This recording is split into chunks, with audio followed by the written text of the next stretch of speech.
नमल। आमिर शफी के फ्लैट की बिल्डिंग उसी तरह सर उठाए खड़ी थी।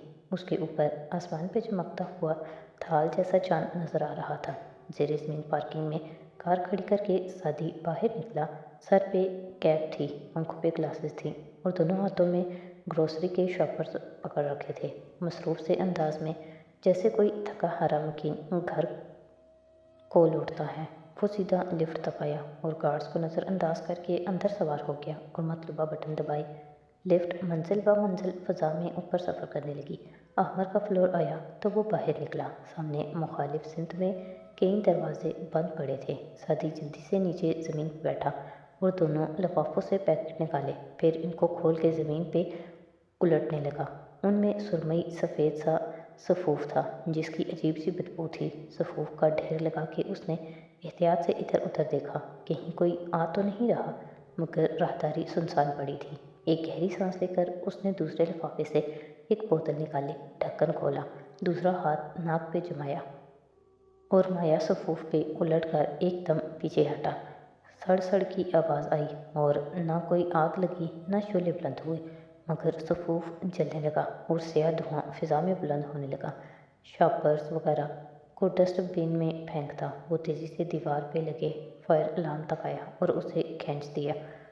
फिर भाग भाग के चारों दरवाज़ों को खटखटाने लगा, मगर फायर अलार्म की आवाज़ इतनी बुलंद थी कि दस्तक की ज़रूरत ही ना थी। पूरी बिल्डिंग एकदम जाग उठी थी। सारी राहदारी धुएं से भर गई थी, गोया निचले फ्लोर पे आग लगी हो और धुआं उठ के यहाँ तक आ रहा हो। और सारे यूसुफ नाक पे हाथ रखे एक एक दरवाज़ा बजा रहा था। बाहर निकलो, आग लगी है, जल्दी निकलो। अहमर का दरवाज़ा बजा के वो धड़कते दिल से चिल्लाया था। वो खूबसूरत होटल आज भी रोशनियों से मुनव्वर और आलीशान दिखता था, जैसा कि माह कामिल की उस हसीन रात में उसे लगा था। रात के 11 बजने के बावजूद लॉबी में खासी गहमा गहमी थी। जुमर लबों पे मुस्कुराहट सजाए स्याह जिल मिलाते लिबास में तैयार सी इधर उधर चेहरा घुमाती आगे बढ़ रही थी। नज़रें फारिस को तलाश कर रही थी। सारा दिन उसको नहीं देखा था, वो वाकई उसे मिस करने लगी थी। फारिस काजी के नाम से टेबल रिजर्व्ड है? उसने इस्तकबालिया पे खड़े बावर्दी अफसर से पूछा। जी इधर आ जाइए, वो उसे मुअद्दब से अंदाज में आगे ले गया। वो मुस्कुराहट दबाए आगे चलती गई। हाशिम कारदार के ऑफिस में सिर्फ एक बत्ती रोशन थे, या फिर कोने में रखे एक्वेरियम की बत्तियां जल रही थी। अजीब नीम अंधेर और इसरार सा माहौल बना हुआ था। वो शर्ट के कफ मोड़े खड़ा रईस के कंधे के ऊपर से झुककर स्क्रीन को देख रहा था। चेहरा सपाट था मगर आंखों में चमक थी। वो होटल में आ गई है सर। गुड, तुम्हें कैसे पता चला? वो इस होटल का सुनकर मार जाएगी, क्योंकि वो चंद दिन पहले अबाजी से फ़ोन पे कह रही थी कि उसे उस होटल में डिनर करना है। शायद वो उससे पहले भी यहाँ आ चुके हैं। वेरी गुड, अब उसको कॉल मिलाओ। और हाँ, फारिस के सिग्नल खोल दो, अब तक वो घर पहुँच गया होगा, उसको परेशान होने दो। खेल शुरू हो चुका था और वो दिलचस्पी से कह रहा था। मज़ा तो अब आने लगा था। रॉजर बॉस, रईस ने सर को खम देते चंद क्लिक्स किए और फिर स्पीकर पे घंटी जाने की आवाज़ सुनाई देने लगी। आबदार उबैद अपने कमरे में बैठी लैपटॉप पे काम कर रही थी जब दरवाज़ा ज़ोर से बजा। उसके आबरू भींचे, गर्दन मोड़ के देखा। अंदर आ जाओ, तहकुम मगर नागवारी से पुकारा। दरवाज़ा खुला और सामने मुलाजमा नजर आई। हाशिम कारदार साहब ने आपके लिए कार भेजी है, आपको ऑफिस बुलवाया है। वो भी इख्तियार उठ खड़ी हुई, ज़रा हैरान, ज़रा परेशान। बाबा कहाँ हैं? वो घर नहीं आए। मेरी कार निकलवाओ। ड्राइवर और गार्ड्स को बोलो तैयार रहें, मैं आ रही हूँ। मुलाजमा के जाते ही उसने तेज़ी से मोबाइल उठाया। ऊपर हाशिम का पैगाम जगमगा रहा था। इट्स अबाउट फारिस गाजी। 4 अल्फाज में सारी बात ख़त्म कर दी थी उसने। वो चंद लम्हे मुतज़ब्ज़ब सी खड़ी रही, फिर पलट के खुद को आईने में देखा। सफ़ेद लंबी कमीज़ के साथ सफ़ेद ट्राउज़र पहने वो सुर्ख बालों को कैचर में ऊंचा बांधे हुए आम से हुलिये में नज़र आती थी। दिल इतना परेशान हो गया था कि लिबास बदलने का वक्त नहीं था। उसने जल्दी से सुर्ख रुमाल उठाया, माथे के ऊपर बांधा, बालों को फिर से कैचर में कसा और बाहर को लपकी। होटल का रेस्टोरेंट एरिया ज़्यादा रोशनियों से जगमगा रहा था। पस मंज़र में बजती मध्यम सुरों की मौसीकी, जा बजा खुशबू और फूल और उसकी मेज़ के वस्त में रखी मोमबत्ती सब मिलकर खूबसूरत पुरफुसों माहौल बनाए हुए थे। वो कोहनियाँ मेज़ पे रखे हथेलियों पे ठोड़ी गिराए मुंतज़िर सी इधर उधर देख रही थी। इंतज़ार की खुशी अब बेचैनी और फिक्र में बदलती जा रही थी। आमिर के अपार्टमेंट का दरवाज़ा धड़ धड़ खटखटाया जा रहा था। दरवाजे की दर्द से धुआं अंदर भी दाखिल हो रहा था। बाहर लोगों की चीखों पुकार अलग थी। कमरे में नीचे बंधे आमिर ने चौंक कर वो फाइल अलार्म सुना था। फिर उसने तीनों की तरफ सर घुमाया जो एकदम परेशान हो गए थे। बिल्डिंग में आग लग गई है। हो सकता है ये फॉल्स अलार्म हो। सरगना मशकूक था। क्या कर रहे हो? निकलो यहाँ से, हम सब वरना जलकर मर जाएंगे, आमिर शफी चिल्लाया था। सरगना अभी तक मुतज़ब्ज़ब दिखाई देता था, मगर दूसरे दोनों अगवाकार जल्दी जल्दी सारी नकदी, चेक बुक्स, कार्ड्स वगैरह जेवरात वाले बैग में भरने लगे। बाहर का शोरगुल पहले से मज़ीद बढ़ गया था। सरगना चंद लम्हे खड़ा देखता रहा, फिर तेज़ी से बाहर निकल गया, लाउंज अबूर किया और बैरूनी दरवाज़ा खोला। फिर एकदम पीछे को हटा। बाहर धुआं ही धुआं था, स्याह घना धुआं। वो खांसते हुए ज़रा सा आगे बढ़ा। क्या हुआ है? किधर आग लगी है? उसने इधर उधर भागते लोगों से पूछा। चीखों पुकार और अफरा तफरी में एक जुमला कान में पड़ा था। आग नहीं है, किसी ने कूड़ा जलाया है शायद, धुआं है उसका। वो लोग बाल्टी भर भर के उस सड़ते सफ़ूफ पे डाल रहे थे, जिससे धुएं का रंग मज़ीद गहरा होता जा रहा था। ओह! सरगना फ़ौरन अंदर को लपका और दरवाज़ा बंद किया। अपार्टमेंट के अंदर भी काफ़ी धुआं भर चुका था। वो खांसता हुआ आगे आया और आमिर के कमरे का दरवाज़ा खोला। आमिर बंधा पड़ा था और वो दोनों जल्दी जल्दी चीज़ें समेटने में लगे थे। कोई आग वाग नहीं लगी, ज़रा सा धुआं है बस। वापस रखो सब कुछ, हम कहीं नहीं जा रहे। वो डपट के बोला तो आमिर की रंगत फीकी पड़ने लगी। उसने बेचैनी से घड़ी को देखा, वक्त गुजरता जा रहा था। सरगना कुर्सी खींच के फिर से उसके सामने आ बैठा। चलो फिर से तफ्तीश शुरू करते हैं। हाँ तो मज़ीद कितना पैसा है तुम्हारे पास? रोशनियों से मुज़य्यन हाल की चंद मेज़ें ही भरी थी, बाकी सब खाली थी। लोग उठ उठ के अब जाने लगे थे। सुमर उदासी से बैठी घुंघरैली लीड उंगली में लपेट रही थी जब उसका फ़ोन थरथराया। उसने गहरी सांस लेकर उसे कान से लगाया। कहाँ हो तुम फारिस? तुम कहाँ हो? मैं कब से इंतज़ार कर रहा हूँ तुम्हारा। इंतज़ार तो मैं कर रही हूँ, रेस्टोरेंट एरिया में बैठी हूँ। तुम बताओ तुम कहाँ हो? मैं वहीं आ रहा हूँ। ओह, मैं समझा अभी तुम पहुँची भी नहीं होगी।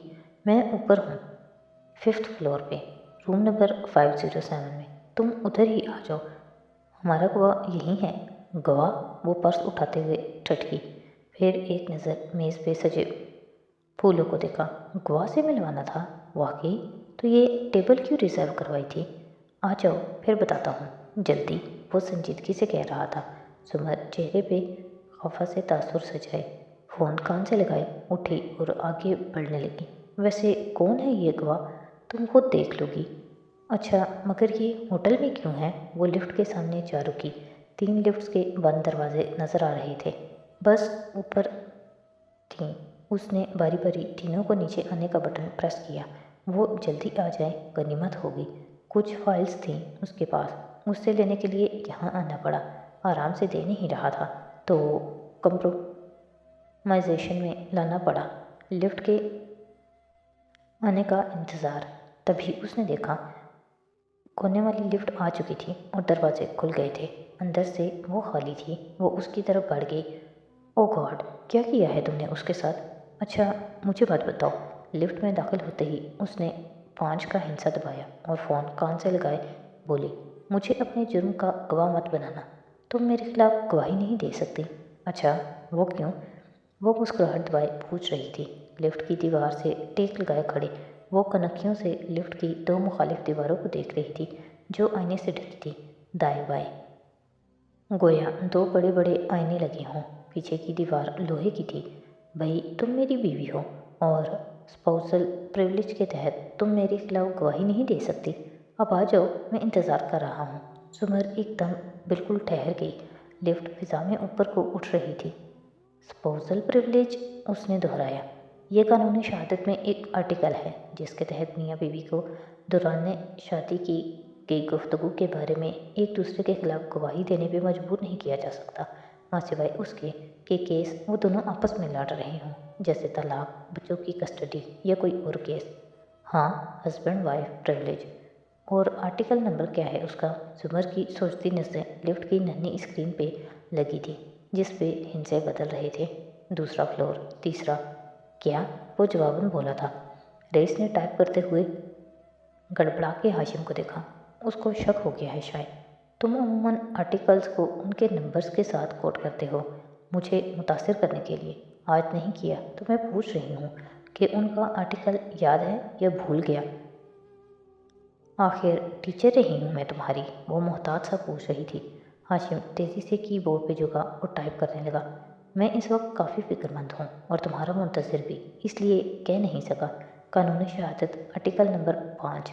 خوش خفگی سے بولا تھا وہ۔ لفٹ کا نمبر 4 سے بدل کر اب 5 ہو گیا۔ دروازے کھلے مگر زمر باہر نہیں نکلی۔ ایک گہری سانس لے کر وہ بولی تھی، اور جس فارس قاضی کو میں جانتی ہوں وہ انتہائی بیکار اسٹوڈنٹ تھا۔ اس نے دروازے بند ہونے کے بٹن پہ انگلی رکھی اور گراؤنڈ فلور پریس کیا، اور اس کو اس قانونی آرٹیکل نمبر یاد ہونا تو دور کی بات، اس کو یہ تک معلوم نہیں ہوگا کہ قانونی شہادت میں ایسا کوئی آرٹیکل بھی ہے یا نہیں۔ مگر وہ واحد شخص جو انگلیوں پہ آرٹیکلز یاد رکھتا ہے وہ ہاشم کردار ہے۔ اس لیے بہت شکریہ میری اینیورسری برباد کرنے کے لیے ہاشم، مگر میں اب مزید تمہاری اسکیم کا حصہ نہیں بنوں گی۔ سنا تم نے؟